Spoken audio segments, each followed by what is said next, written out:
왜 사람들은 이렇게 오라 해도, 교회 오세요 해도 왜 오지 못할까요? 원인이 있습니다. 우리 교회가 뭐 이렇게 허술해서 안 올까요? 아니면 목사 꼴 보기 싫어서 안 올까요? 왜 이들이 오라 해도 오지 않는가? 그 이유가 있는 것입니다. 그 첫 번째 강력한 이유는요, 뭐가 되겠습니까? 무거운 짐을 지고 있기 때문입니다. 짐. 그 짐이 무슨 짐입니까? 죄짐입니다. 죄짐. 죄짐을 지고 있어서 그 죄가 누르니까 죄의 눌림에 이들이 마음을 못 여는 것입니다. 이 죄의 보따리, 수치심의 보따리, 의무감의 보따리, 여러 가지 죄 보따리를 지고 그것 때문에, 죄 때문에 교회로 가는 것, 오라 해도 그 죄가 막아버려요. 어떤 사람들은 수치감이라는 죄의 보따리를 가지고 있으면, 아이고, 교회 가면 나는 뭐, 글도 모르고, 찬송도 모르고, 나는 모르는 때에 괜히 가면 부끄러움만 당한다. 수치 당한다. 그런 수치감이라는 죄가 저들에게 또 있는 것입니다. 그런 것들이 못 가게 막는 거예요. 결국은 죄가 막는 것입니다. 죄가 예수님께로 가지 못하도록 막는 것입니다. 또 의무감입니다.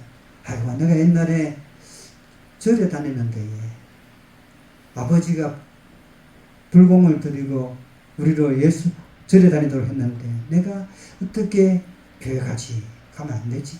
뭔가 그런 의무감 때문에 못 가는 것입니다. 또 내가 할 일이 있는데, 내가 이 일을 해야 되는데, 내가 오늘 또 내가 농사 짓고 또 열심히 일을 해야 되는데, 그래서 오늘 일요일날 내가 일터에 가야 되지. 그 일해야 될 의무감 때문에 교회에 못 가는 것입니다. 이 의무감, 그죠?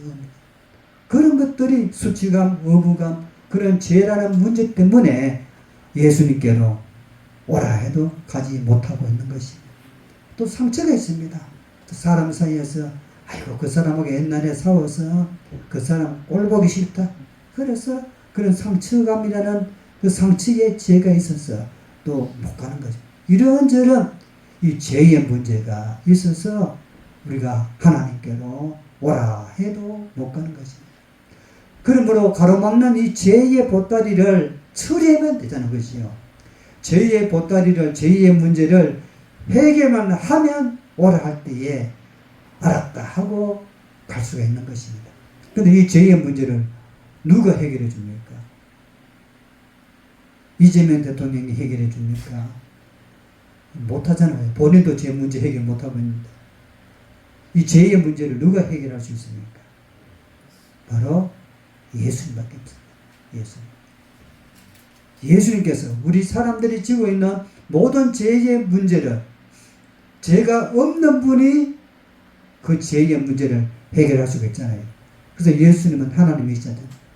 죄가 없습니다. 빌라도가 이제는 재판을 할 때에 예수님께 죄가 없음을 알았습니다. 아무리 법조문을 따져봐도 죄를 찾을 수가 없습니다. 그러므로 예수님은 죄가 하나도 없었습니다. 그런데 예수님께서 십자가에서 처형을 당합니다. 왜? 우리 인간의 죄, 나의 죄, 그 죄를 해결할 자는 세상에 사람들이 안 되거든. 그 죄가 없는 예수님만이 그 문제를 해결할 수가 있는 거죠. 그래서 예수님께서 인간의 모든 죄를 대신 짊어지셨습니다. 그것이 바로 십자가의 죽음이지. 그 십자가의 죽으심으로 말미암아 우리 인간의 죄가 해결할 수 있는 방법이 된 것입니다.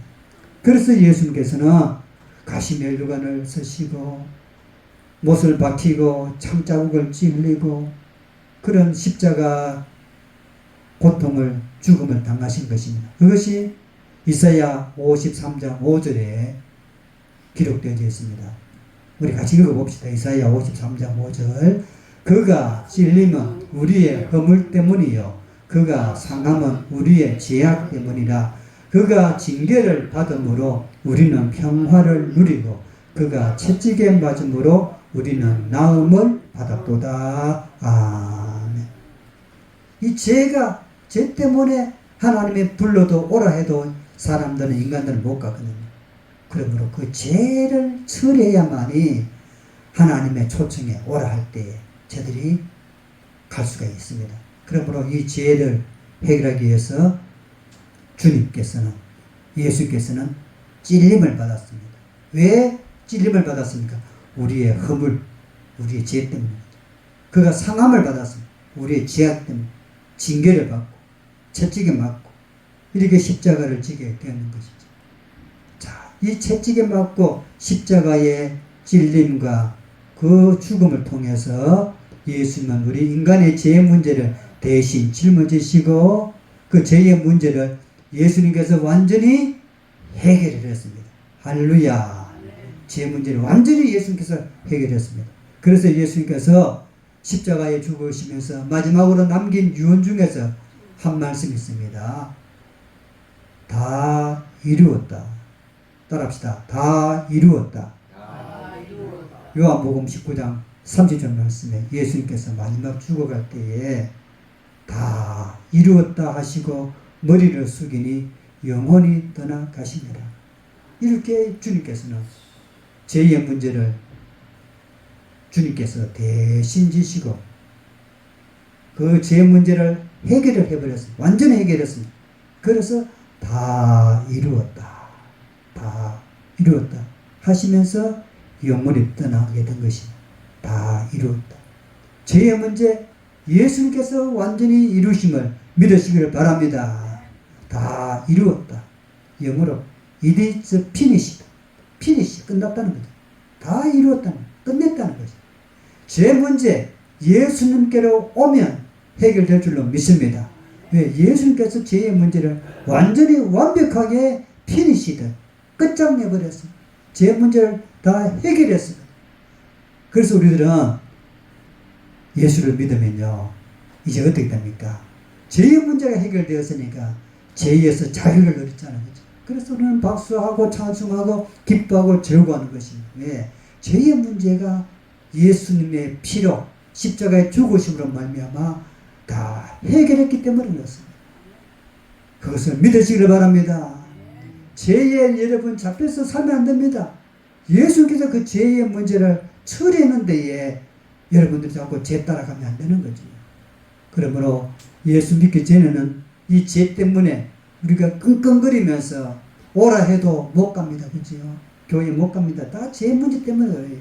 그러나 주님께 오게 되면 우리들은 이제는 죄 문제가 해결되고 우리의 삶의 문제가 주님께서 해결되어 주셔서 자유와 평안과 안식과 쉼을, 기쁨을 주시는 것입니다. 이제 나는 저 천국 하나님의 나라 간다.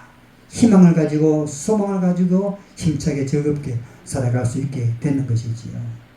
제 문제 예수님께서 다 해결하심을 믿으시길 바랍니다.